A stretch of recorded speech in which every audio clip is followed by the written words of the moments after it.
Alors il y a une parole de Rabbi Nachman qui dit « Donnez-moi vos cœurs et je vous conduirai sur un chemin nouveau,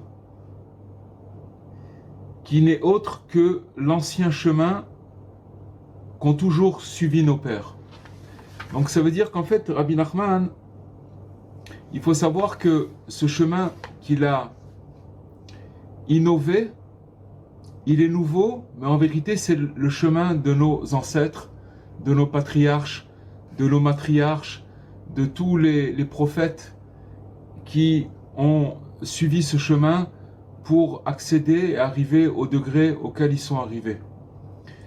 La nouveauté, c'est que Rabbi Nachman, il a amené ça à tout un chacun. Et lui-même, Rabbi Nachman, il a dit, si j'avais su le bienfait et à quoi on pouvait arriver par cette pratique, alors je n'aurais pas abîmé mon corps avec des jeûnes et des mortifications, toutes sortes de choses pour... donc ça c'est une chose. Alors l'introduction elle commence comme ça. Quel est l'homme qui désire la vie? D'accord? Quand on dit l'homme, c'est chaque être humain qui désire la vie. La vie, quand on parle de vie, c'est pas juste, c'est pas respirer. La vie, c'est la vie en plein sens du terme. Qu'est-ce que ça veut dire la vie? Qui a sincèrement pitié de son âme. Ça veut dire la vie, c'est pas, ça veut dire que c'est quelqu'un qui pense à ce qui va se passer après, au monde futur, qui est un monde futur, et que ce monde-là, c'est un passage qui nous prépare au monde futur, et qu'on prépare le monde futur dans ce monde-là. Donc celui qui désire la vie, c'est celui qui a sincèrement pitié de son âme, qui souhaite avoir le mérite de se vouer à la prière. Ça veut dire qu'il cherche le chemin de la prière, grâce à laquelle, nous dit Rabbi Nathan, on reçoit l'essentiel de la vitalité.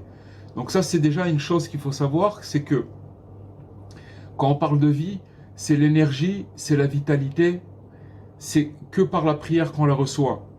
C'est-à-dire que, on va dire, si quelqu'un il a de l'argent, si quelqu'un il a du bon manger, s'il a des bonnes vitamines, alors tout ça, ça va lui donner des énergies. Mais c'est pas ça les énergies du tout.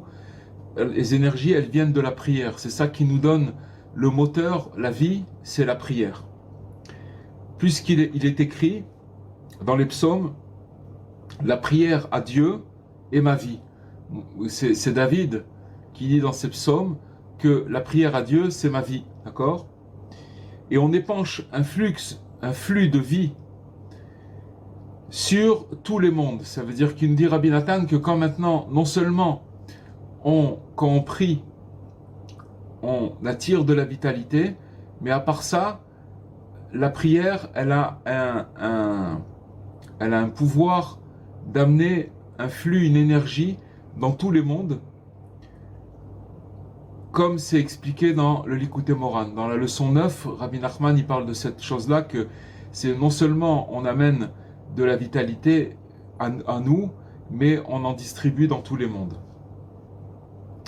Et c'est celui qui prendra cœur à ce qu'on dit maintenant, et c'est-à-dire de la grandeur de la prière de la Hitbodedut. Hitbodedut, ça veut dire c'est s'isoler pour converser avec son Créateur. Dans le mot Hitbodedut, il y a le mot boded, ça veut dire de s'isoler, d'être seul, d'accord? Mais dans le but de parler à son Créateur et de se réserver un lieu afin d'y épancher son âme et son cœur, comme on déverse de l'eau devant la face du Créateur, devant la face de Dieu, et de lui demander tout ce qui lui manque, tout ce qui nous manque, de demander à Dieu tout ce qui nous manque, que ce soit dans le domaine matériel ou dans le domaine divin, dans tous les domaines. Et il nous dit Rabbi Nathan que ce n'est qu'ainsi que l'homme pourra bénéficier d'un salut dans tous les domaines.